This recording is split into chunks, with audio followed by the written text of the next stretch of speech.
Hey everyone. Today we are going to go over my newly released mixed-use condo retail development model. I'm just going to give you a pretty in-depth overview. We'll go over all the tabs, and I can show you a bit of nuance here and there as we go through. To first start, we'll go to the bottom here and we'll check out all the tabs. You'll see we have our version tab, which is similar to all the models on Adventure in A.CRE.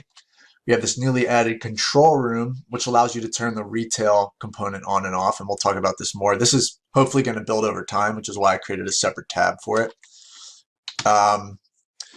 We have our summary tab, which should look very familiar if you downloaded my hotel development model or my condo development model. It's built off a very same sort of formatting.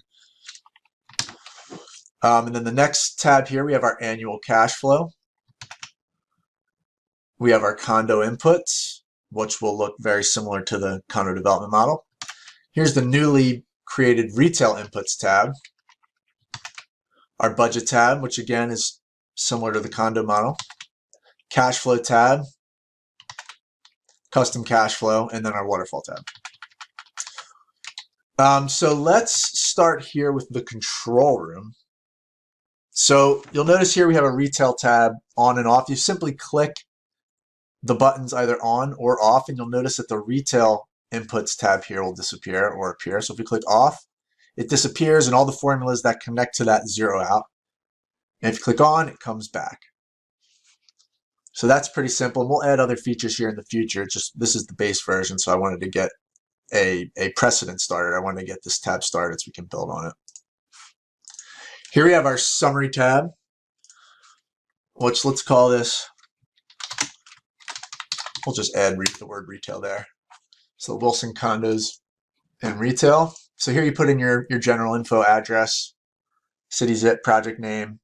Here you put your square footage, lot size, you have your condo details, and all of this comes from our condo inputs tab and our retail inputs tab. So this will all backfill in. So anything, again, as usual, if it's blue, you fill it in here. If not, you'll fill it in somewhere else. So we have our timing. We have our retail completion date, total construction completion, then the retail sale date, condo sellout date, total time frame. Here we have our sources. So we have our total equity or total debt. We have our uses underneath. And then we have a cost to revenue analysis here. And you'll see we have it broken out with the condos up top. You'll see we have the dollar per sellable square foot, dollar per unit total, and then below for retail it's dollar per rentable square foot, and then total. And then I have a thing down here. It's just a very high level. How much of the budget, the total construction budget, is allocated to retail, and that helps get our total costs, our total expenses. And so if 10% of the budget is allocated to retail, then that will go into these calculations here. And then below that we have our returns, the project cost, total profit, our equity multiple, IRR, and this is our unlevered and our levered project level. And then underneath that, we have our partnership returns. And actually, while we're here, I was looking at this as I was reviewing this, and I don't have a condo sale start date. So, while we're recording, why don't I just do that? See a little bit of how the sausage is made here. So I'm going to do condo sale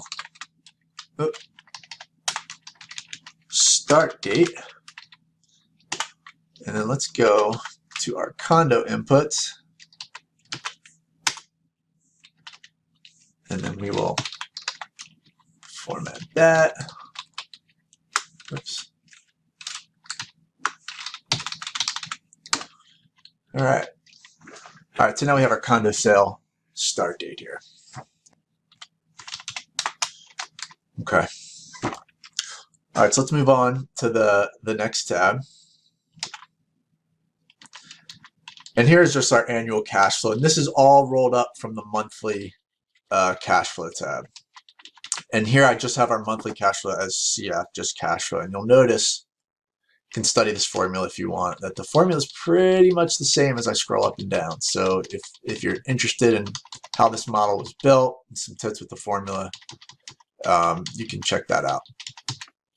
And so again, it's pretty much just one formula copied in, and then it's been formatted, and we have our construction cash flow, condo proceeds, retail cash flow and sale, and then the draw schedule. And I'm going to just hide this. I'm going to highlight that. I'm going to right click, just click hide.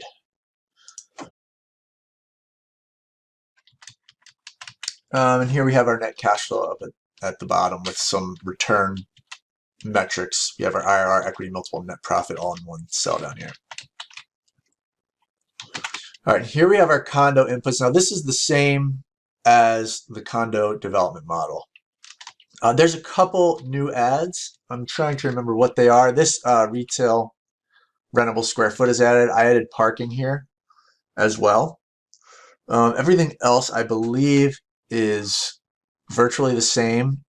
We have our financing assumptions here. And so since I do explain this in the condo model, but not everyone needs to go and find that for this one thing. I'll explain really quickly again how the financing assumptions work.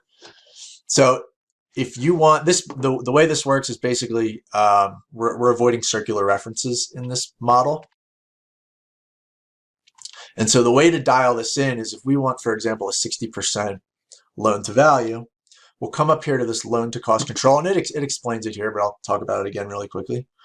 And let's say we want to get that as close as possible to 60%. So what I'm going to do is I'm going to get that close, and then I'm going to come up and I'm going to use Solver. So I'm going to click on Solver in the data tab up top here. And I want to set objective, which is going to be my cell P11 to 0.6 by changing variable cell P10, and we're going to click solve. And that way, and so we found a solution, we click OK. And that way, rather than like constantly having to dial in your percentage to hit the 60, Solver will do it for you very quickly. So here's where your financing assumptions are in the Condo Inputs tab. And I think everything else has been talked about or is self-explanatory. Condo units is the same as before. You'll put your number of units pre-sold, number of units sold per month, and then this will calculate when your sellout date is. And here you put in your program, you have 1 beds, 2 beds, 3 beds, and you have the ability to alter these. Let's say you don't have any 1 beds, you can just zero it out. And then just you'll come down here and you can erase that. Or if you want to do, 2 beds, 1 bath, if you want to split it out that way. And then you have 2 beds, 2 baths. It'll update down here, however you want to format that, and then you can go ahead and fill out your stacking plan as such. All right, and here you put, again, all the blue text, that's where you fill in manually your average dollar per sellable square foot. And then if you have parking stalls, your dollar per stall, which actually is a new feature that I added, which is not in the condo model, but it's on this. I have to update that. So here you can sell your parking stalls. All right. Turn that black. Okay, I think that's it. We have your millage rate, assessed value for your property to get your taxes due. All right, and I think that's it. So let's go on to our retail inputs tab. So here you see we have it broken out into these 4 boxes. We have our general inputs, assumptions, expenses, timing inputs, and tenant inputs. And so we'll start in our general inputs and assumptions box. And here you see we have a general vacancy at 5%. And this flows, let me scroll back here, close that up for now. This flows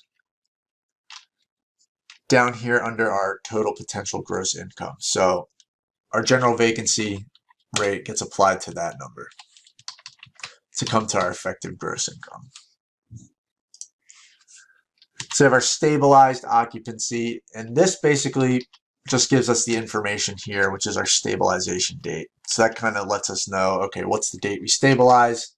And we'll talk more about that in our timing input section. But you'll notice if I drop this down, the stabilization date will change based on what we're calling stabilization, which in our case we're saying 95% occupied is. Total rentable square feet, just coming from here.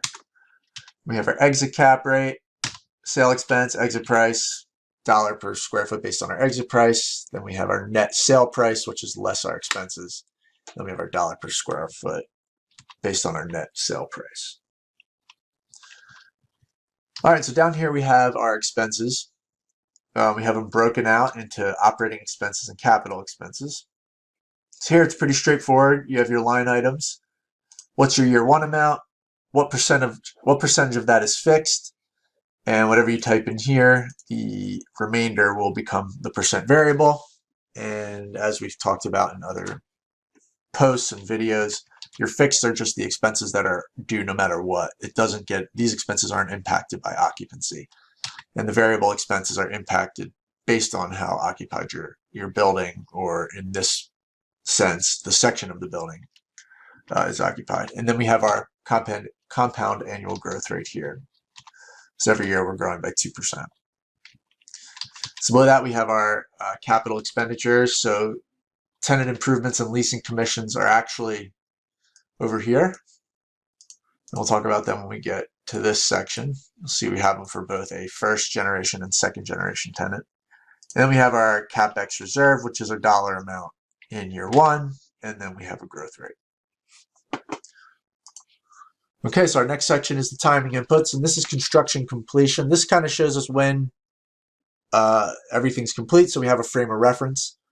And so when we talk about a retail completion date, the reason you want to see construction completion, because in this we're going to assume the retail is more than likely on the first floor, and as you're developing and your construction gets underway, the bottom floor could be complete well before the construction of the tower or the whatever project you're building is complete. So we can assume that you'll be able to have this occupied much earlier than the construction completion date. So that's sort of the frame of reference here.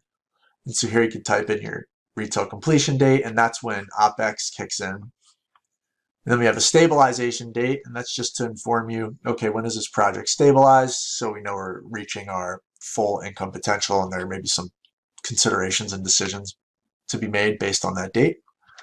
And then we have the exit date. When do we want to sell the retail portion of the building? All right, so underneath that we have the tenant inputs. Now this is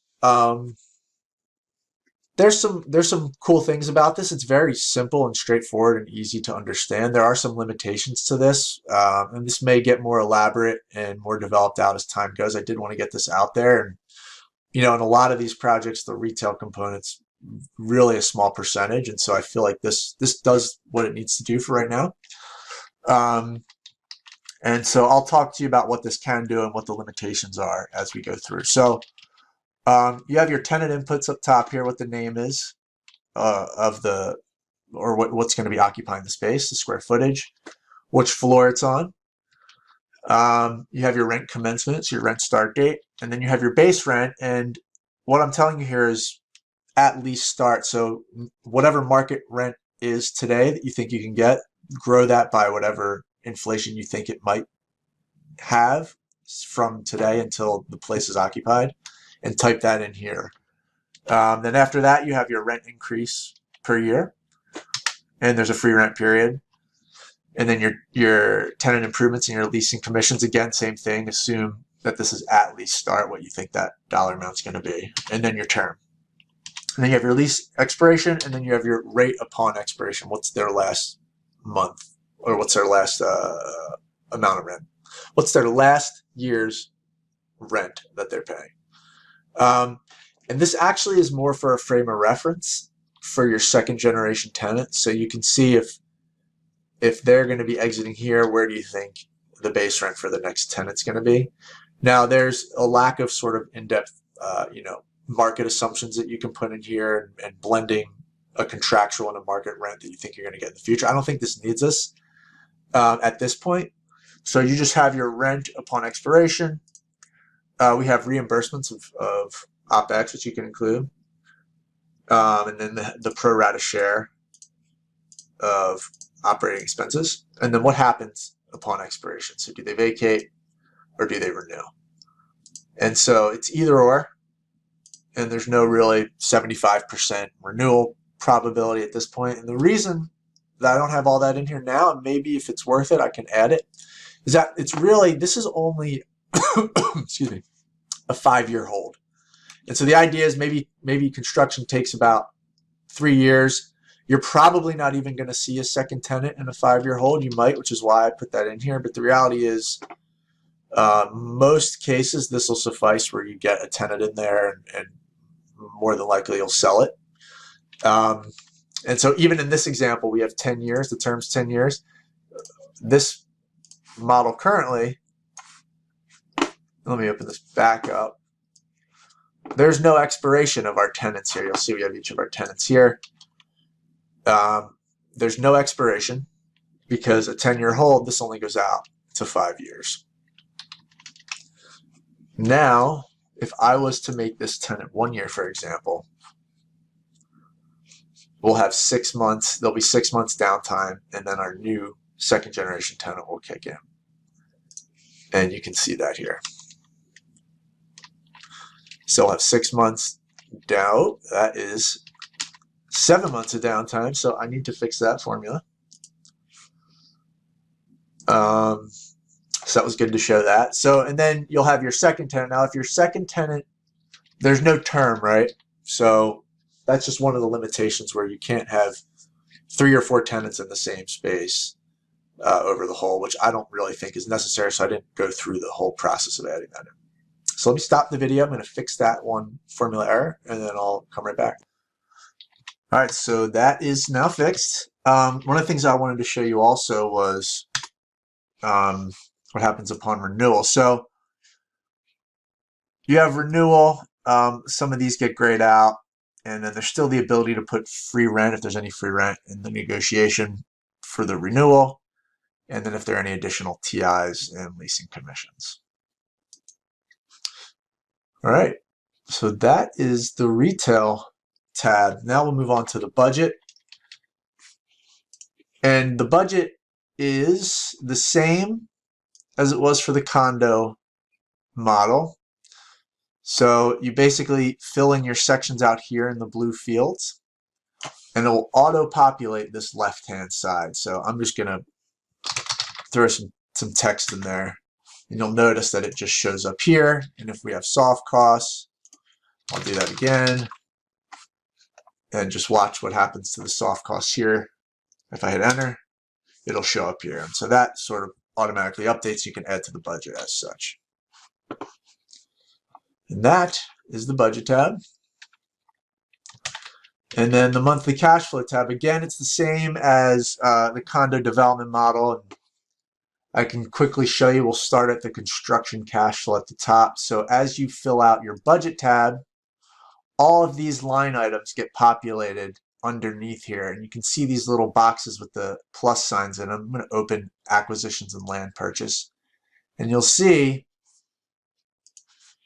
that all of these land purchase, transfer taxes, legal costs, pre-acquisition due diligence costs are all here.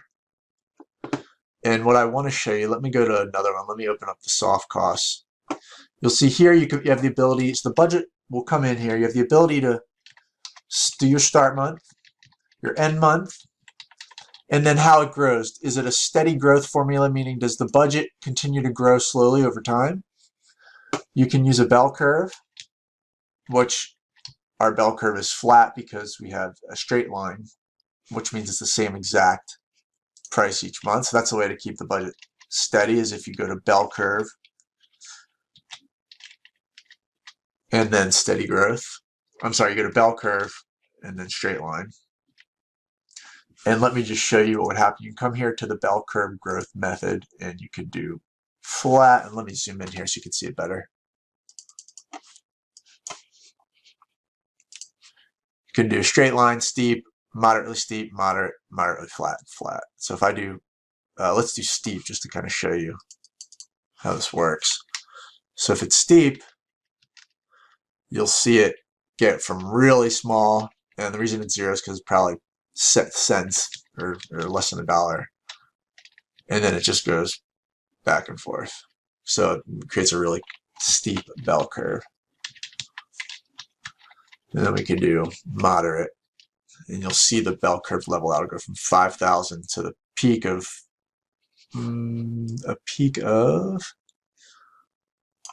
33,215, and then it comes back down to 5,000. All right, so that's that. Then we have our condo proceeds, which has nothing to do here. It all comes in from other tabs. You'll see it play out here. You guys can study the formulas and check it out to see how it works. And then the retail section, which again, there's nothing to do here. It's all flowing in. You'll notice here, let's see, we have OPEX starting in July of 2021. You'll notice here we have our retail completion date when OPEX kicks in, and then you'll notice our first rent comes in December 21st. Let's just make sure that all that's working properly. So here's our first tenant coming in on December 21st. So that's that. And then we have our tenant improvements and leasing commissions as these new tenants come in. And then we have our capital reserve, cash flow from operations, and then the sale expense, and net proceeds, which happen at exit. And let's just double check. So April of 2025, which is April of 2025. Now I'm going to move this earlier just to see. Let's make it November of 2024. Let's just triple check that everything's looking right. So November of 2024, and we're exiting November 2024. Okay. So do that. We'll head back down. So here we have our draw schedule, and then down here is a lot of the, I like to call the guts of the model, which will close this up. And you guys can trace the formulas and check it out if it's of interest. And down here you can put in your LIBOR curve projections. Here, I just copied in a steady 1.25%. All right, so then the next tab we have is the custom cash flow tab. And so first I'm going to come up here to our construction. This is really relates to the construction cash flow. So right now I have legal costs here set to custom. So if this wasn't set to custom, set to bell curve, for example, it would flow back through. But we're going to set this to custom, and usually for this purposes, all the acquisition land purchase info is in period 0. But let's just use legal costs. And I have this selected to custom. Now I'm going to come over here. I'm going to open up acquisition land purchase. Now you notice since I selected legal costs, we have the $80,000 budget come in here, and you'll see that it says custom, and this is highlighted green, and then you have the allocation amount as red. And so you need to come here and manually put in the $80,000, however you think it needs to go out. So if I wanted to do 20,000 over 4 periods, then I would do that. And you'll notice what happens here. The allocation starts to grow, the remaining decreases, and this will turn off, or the red color will disappear once we have 80,000 allocated out in the field. And so now the allocation is 80,000, and there's 20,000 over 4 months, and we come back into our cash flow tab, and you'll see this playing out here. And so you could do that. That's really what this tab is for, this worksheet is for. If you have sort of custom cash flows that you want to include.